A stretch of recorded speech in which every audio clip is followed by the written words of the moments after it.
আসসালামু আলাইকুম, আমি এমডি মাসুম প্রামাণিক, এসইও এক্সপার্ট, মেন্টর এবং কনসালটেন্ট। এসইও বাংলা টিউটোরিয়ালের 22তম পর্বে আপনাদের সবাইকে স্বাগত জানাচ্ছি। আজকে আমরা এসইও মেইনটেনেন্সের তৃতীয় পর্ব নিয়ে আলোচনা করব। এই পর্বে আমরা দেখব এক্সএমএল আরপিসি কি এবং এটা কেন আমাদের ডিসেবল রাখতে হবে। সো এক্সএমএল আরপিসিটা হচ্ছে প্রথম স্টেপ। যারা হ্যাকার অথবা স্প্যামার তারা কিন্তু আমাদের ওয়েবসাইটে যে মেথডের মাধ্যমে আমাদের ওয়েবসাইটে তারা কোড অথবা ফাইল ইনজেক্ট করে, সেটা হচ্ছে এক্সএমএল আরপিসি। এটা হচ্ছে প্রাইমারি স্টেপ বা প্রথম স্টেপ।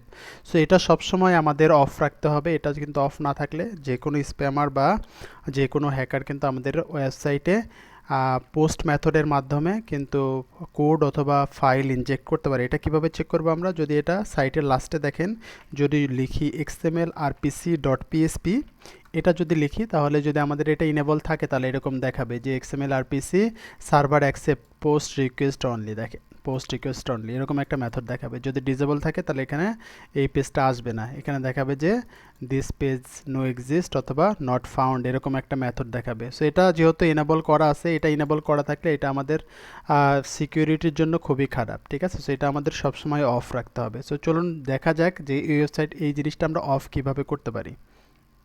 এই জিনিসটা নিয়ে আজকে আমরা আলোচনা করব কিভাবে এটা অফ করতে পারি। সো এটা দেখেন কয়েকভাবে আমরা অফ করতে পারি। সো আমরা যদি দেখেন এখানে সিম্পলি যদি আমরা গুগলে যাই এবং লিখি xmlrpc.php রিমুভ, যদি এরকম লিখে দেখেন এখানে অনেক আমার অপশন আসবে যেখান থেকে আমরা কিন্তু এটা রিমুভ করতে পারবো, ঠিক আছে? সো এখানে দেখতে পাচ্ছি হোস্টিঙ্গারের একটা, যেহেতু আমি হোস্টিঙ্গারের হোস্টিং ইউজ করতেছি, সো হোস্টিঙ্গারে যেটা আমি এটা ইউজ করতেছি। সো এখানে দেখেন অনেকগুলো মেথড এখানে বলছে যে আমরা প্লাগইনসের মাধ্যমে কিন্তু ইউজ করতে পারি, ঠিক আছে?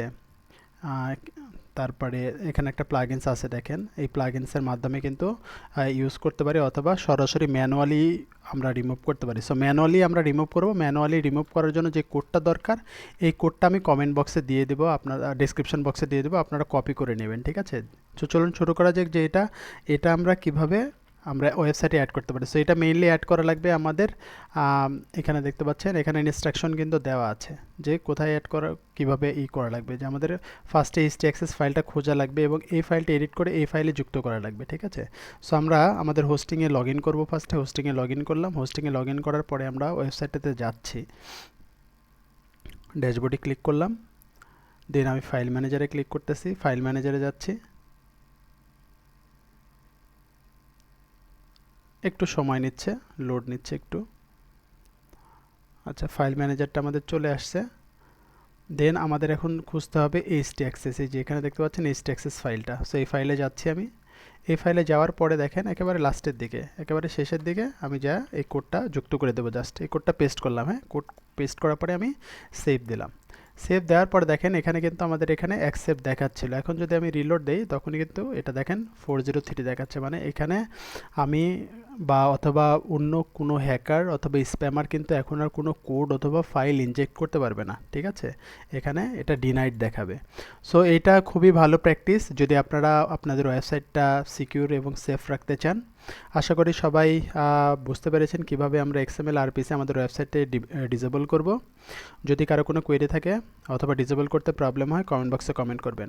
পরবর্তী টিউটোরিয়াল দেখার আমন্ত্রণ রইল। আসসালামু আলাইকুম।